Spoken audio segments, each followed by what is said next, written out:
जी हाँ दोस्तों, बना दिया बवाल रिकॉर्ड खेसारी लाल यादव। कैसे बनाया बवाल रिकॉर्ड खेसारी लाल यादव?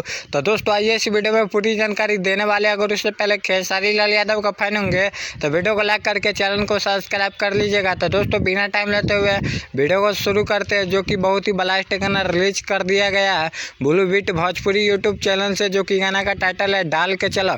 दोस्तों ये भी गाना भोजपुरी इंडस्ट्री में बवाल कर चुका है। तो दोस्तों 1 घंटा का रिमूव हम दिखाने वाले हैं। तो दोस्तों पहले हम आप लोग को व्यूज दिखा देते हैं। दोस्तों 1 घंटा में व्यूज लाया है 59,000 और लाइक लाया 22,000, कमेंट लाया 2.2K। तो दोस्तों आप लोग सोच सकते हैं कि ये भी गाना भोजपुरी इंडस्ट्री में बवाल कर चुका है।